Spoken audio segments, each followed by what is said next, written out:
Eliza Mercer offered to mend a stranger's coat for the price of a hot supper, because there was no coin in the drawer, and a cold man stood in her doorway out of the wind.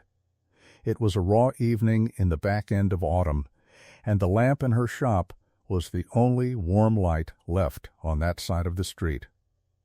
She did not know yet that by the next afternoon the whole town would be turning the moment over and getting it wrong, and that the quiet man in her doorway would change the rest of her life. She had not meant to speak to him at all. He had stopped under her sign the way trail-worn men did, to get his back to the wind before moving on. A big weathered figure in a dust-colored coat torn through at the shoulder. She saw the tear with a mender's eye before she saw anything else about him, and it decided her. She opened the door, and the cold came in with the smell of him, hoarse and dust and old rain, and she heard her own voice say that if he had no place to be out of the weather he could come in by the stove. And she would put the rip in his coat right if he let her feed him while she did it, because she had a pot on and not much pride left to spend. The man looked at her a long moment, and then he took off his hat, which not one man in 10 on that street troubled to do for the widow Mercer any more, and stepped inside. He gave his name as Reuben, and nothing after it, and she gave hers as Eliza, and asked nothing after it either, and that was the whole of what they knew of one another, when she hung his torn coat by the stove and set a plate in front of the first man, who was not her husband, to sit at her table in 2 years. Here is the thing the town had not troubled to know about the woman it had already decided to pity. Eliza Mercer was not behind that counter out of helplessness. She was there because she was the best pair of hands in the county with a needle, and the shop had been her whole married life. Her husband Thomas had opened it, a tailor trained back east who came west for the dry air the doctors swore would mend his lungs, and taught her everything he knew across 4 good years.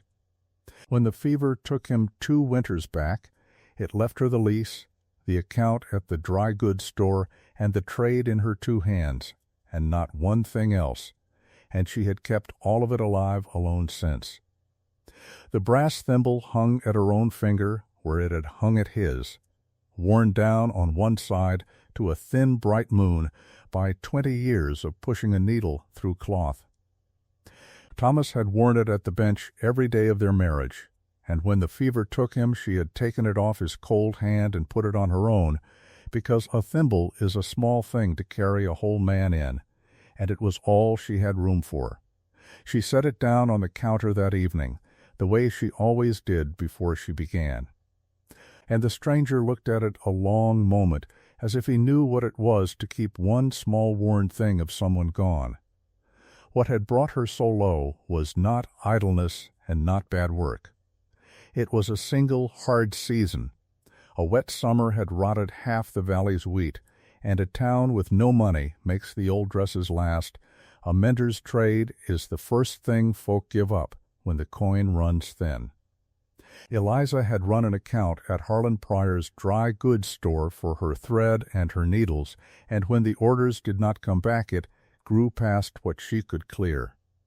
And Harlan Pryor, who liked to be seen as the soft heart of the town, had discovered there was no pleasure quite like the public reminding of a debt. He did it at his counter, where the town could hear, asking loud and falsely kind whether a woman alone had any business keeping a shop she could not pay her way in, and whether it might not be a mercy if she let the lease go and took work in some other woman's kitchen. His wife, Cattleman Pryor, who ran the social life of the place the way her husband ran its credit, let it be understood at the church door that it was a sad but natural thing, that the Mercer widow had got above herself and ought to give up the shop and go. So a woman who had been merely poor became poor and shamed both, which are different weights, and the second is far heavier. On the worst afternoons she did not weep at the counter. She waited until the blind was down, and stood with her hand closed around the thimble at her finger until the trembling stopped. Because a torn seam still needs setting whether or not the town thinks you have the right. I have been keeping this hearth a long while now, telling the slow stories, the ones where nobody is saved by luck or by a fortune falling out of the sky, but only by the stubborn daily choosing to do the next right thing with whatever is still in your two hands. And if that is the kind of story that keeps you good company of an evening, then pull your chair up close and stay with me. Because Eliza is about to learn the thing this whole channel keeps circling back to, that the people a town decides to look past are almost always the very ones holding it together from underneath, and that it sometimes takes one quiet soul, the last one anybody would expect, to walk in out of the cold and remind a proud place what it had forgotten about plain human worth. The quiet soul eating her stew while she mended his coat was no drifter at all. His name was Reuben Hartley, the largest cattle owner in the county, a man whose brand ran on more grass than any three other outfits together, who dressed in plain canvas and was so often taken for a hired hand-down on his luck. He was a widower. Though he never spoke of it, his wife had died young. And Reuben had folded himself down small around the loss and gone silent, until people mistook the silence for cold or for pride, when it was neither. And what turned something over in him was not the supper. It was that she had offered it to a stranger with nothing, expecting nothing back but the small dignity of paying her own way with the one skill she had. And he had not been looked after by anybody in a great many years. He asked Lo what was owed on the shop. She told him it was none of his concern, with her chin up, daring him to pity her. He nodded as if that were a fair answer, paid the coin they had agreed, and went out into the dark, and she thought that was the end of it. It was not the end of it.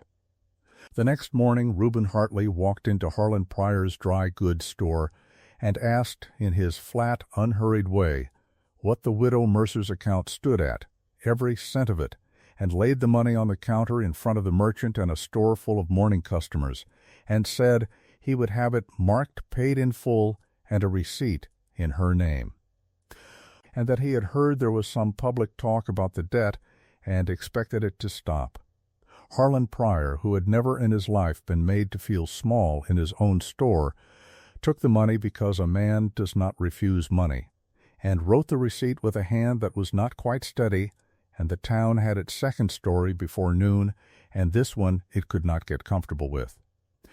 If you've made it this far into Eliza's story, hit subscribe, because what happens next is the part I've been waiting to tell you. He did not stop at the account.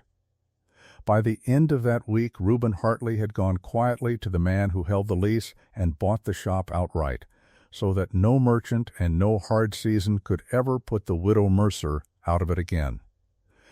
Then he came back on a gray afternoon, turning his hat in his big hands, and told her plainly what he had done, the debt and the lease both, and watched her face go from disbelief to a hot, proud anger that he would make her so beholden. And before the anger could find words, he said the rest. He had not done it to own her, and he did not want her gratitude, which was a poor, thin thing to build on. He wanted, if she could ever stand the idea of it, to put his name beside hers on a marriage paper, so the shop and the good name would be hers past any man's power to shame, and he would take the room over the livery and ask nothing she did not freely give, and she would keep her shop and her trade and her own self entire. It was not a courtship. There was no pretty word in it anywhere.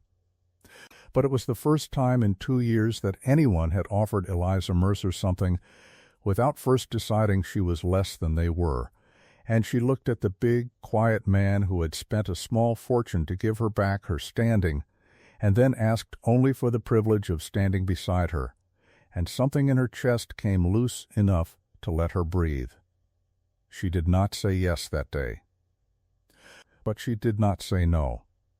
And the corner of his mouth moved, which on him was very nearly a smile, and she felt the start of one move through her in answer, faint and unfamiliar, like the first warm wind off the south range after a hard winter.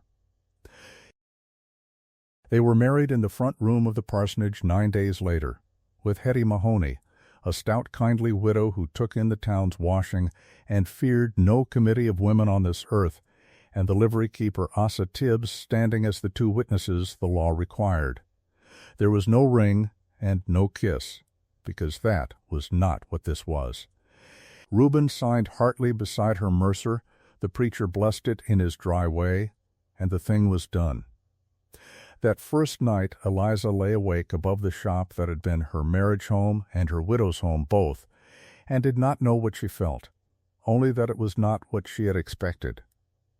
The work, after that, began to braid the 2 of them together, slow, the way work does. He had said he would ask nothing of her, but he had not said he would do nothing, and a man cannot watch a woman haul her own coal and wrestle her own bolts of cloth alone without his hands finding the work. He came by mornings before he rode out and split her wood and set right the shop door that had hung crooked since Thomas died, and asked for nothing. Eliza, who would not be simply provided for, paid him the only way 2 such people had, with a hot plate set quietly at his elbow when he came in off the cold range after dark. She learned that under the silence was not coldness, but a great deal held carefully still, and the 2 quiets in that little shop began to lean toward one another. And here is what the town noticed, because a town always notices, that wherever Reuben Hartley put his quiet weight the old certainties could not quite hold their shape. The merchant who had made sport of the widow's debt found the richest man in the county walking her down the boardwalk of a morning, and the loud cutting questions at the counter dried up entire. Hetty Mahoney took to driving her cart around under the excuse of returning a basket, which was her way of declaring whose side she was on, and one by one a few of the townfolk began to nod to Eliza again at the church door. He had asked once about the thimble on its leather cord, and when she told him it had been her husband's, and she had worn it since the morning she buried him. Reuben turned the idea of it over a long moment, and said a man whose hands a woman still carried at her own had been loved well, and that there was no shame in carrying him. It was the nearest either had come to naming the dead, and Eliza felt it land somewhere under her ribs, because he had seen it and had not been jealous of it. And somewhere in the long lamplit autumn evenings of shared labor, the old banked thing he had kept so carefully low began, against all his stated intentions about the room over the livery, to give off heat. Harlan Pryor did not care for the way the wind was shifting. He had just watched a penniless widow he had nearly broken become the wife of the one man in the county he could not lean on. And he reached for the only weapon a man like that has, which is talk.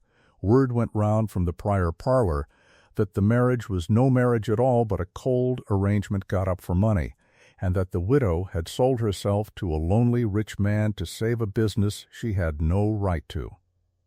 And there were mornings now that Eliza caught herself wondering whether wanting the big, quiet man to stay was a betrayal of the husband in the ground, and the doubt sat on her chest in the cold dark and would not lift. It was Thomas's tailoring book that opened the way through. She had been hunting a thing she half remembered from the trade, and one wet afternoon with the customers kept away by the weather she took down the worn leather book he had kept, and folded into the very back of it, in an envelope gone soft at the creases, with her own name on the front in his fading hand, she found a letter. The hand was the unsteady hand of his last winter, and she understood that he had set it down knowing, and folded it where he knew she would one day go looking, and never said a single word. She sat down on the cutting stool by the window and read it in the gray light, and her hands were not steady. Thomas had written that the fever had got down deeper into him than he had ever let her see, and then he had written the thing that broke her open. The shop was never the only thing worth keeping, he wrote. Your hands are. The way you can make a frightened bride stand straight at the fitting glass and a grieving widow feel seen in her black, that is the worth here, and you are better at it than I ever was, and no merchant and no hard season can put that on an account or take it off one. So keep the thimble at your finger and keep the trade alive and let the town say what it will. And then, at the very end, in a line that must have cost the dying man something to set down, he had written, "You are too young and too good to keep a closed heart for my sake. When a good man finally sees you plain, and one will, do not make him ask twice, and do not let your grief for me turn you from him. Live, Eliza, that is the only thing left that I want, now that I cannot give it to you myself." She wept then, the way she had not let herself weep in 2 years, alone, with her husband's last kindness open in her hands. He had not used his final strength to apologize or to cling. He had used it to hand her back her own life, and to tell her plainly that she was allowed. She did not run out to the livery that night, but something in her uncrossed its arms. The next morning, when he came in from the cold to take his coffee at her stove, she set the cup down and let her hand rest on the counter near his, closer than she ever had, and did not move it away, and he looked at her hand and then at her face, and neither of them said one word, and everything was said. Then the town that had scorned her hands came to need them, all at once and in front of everyone.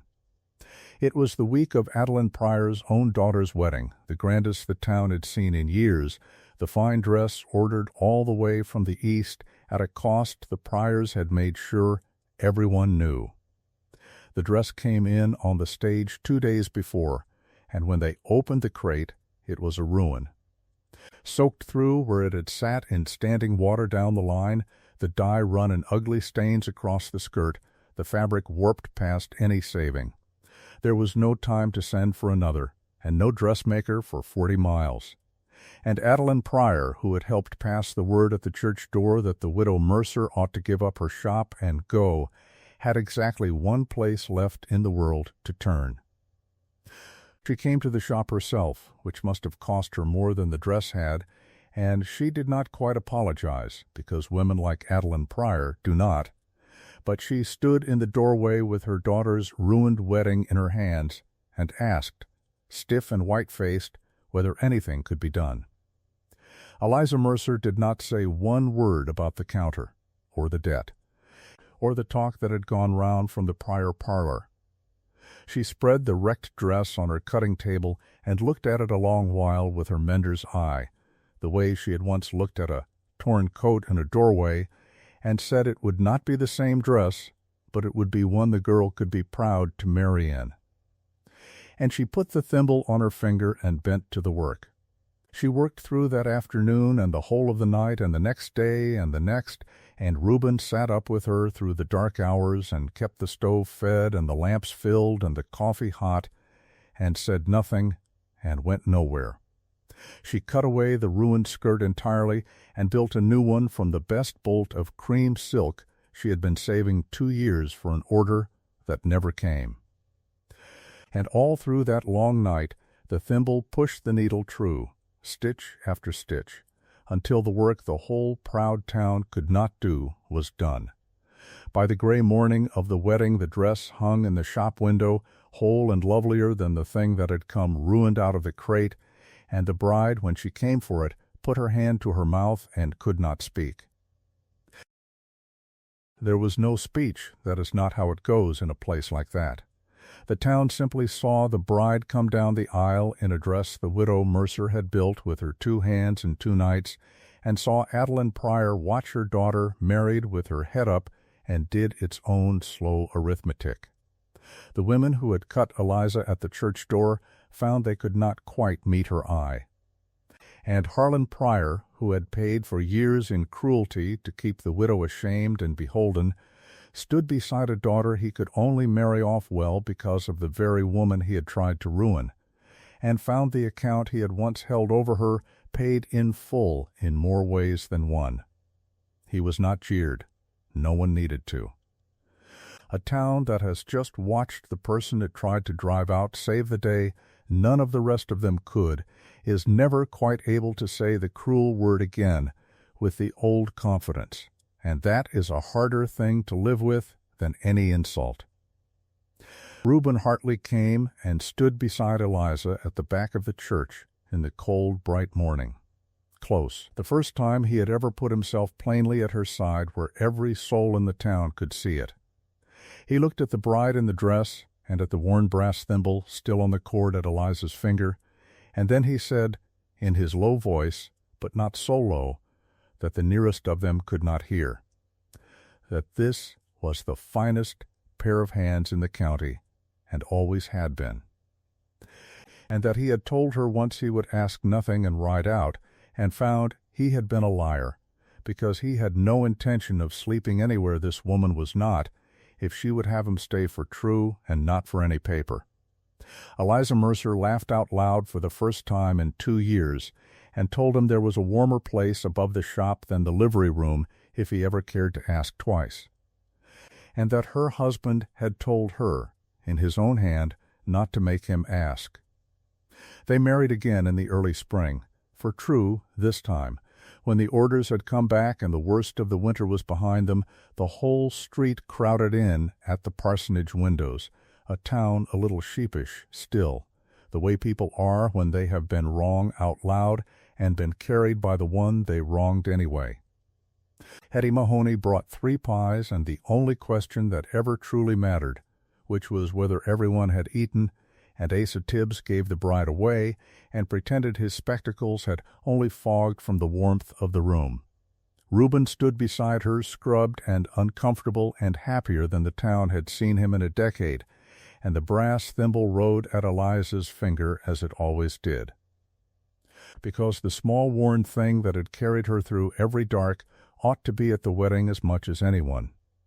She had been 27, a widow with a failing shop and a dead man's debt and a town that had decided to be rid of her, when she opened a door on a cold night and offered a torn-coated stranger her last small kindness.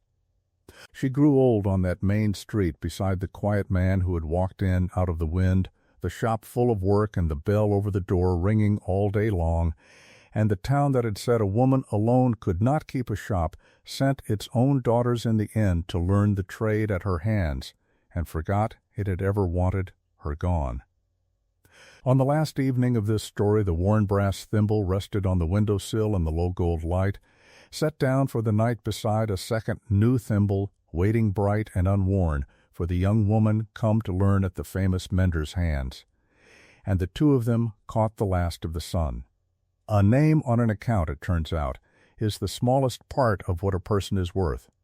What makes a thing yours is the care you put into it through the nights nobody else will sit up for.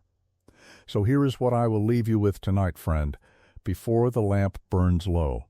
When the world has decided you are worth little and tells you so to your face, do you let them shame you out of the work you do well and go quiet to where they think you belong? Or do you keep the thimble at your finger and trust that the right soul will one day walk in out of the cold and see you plain? Tell me which one you would have chosen, and pull your chair up to the hearth again soon.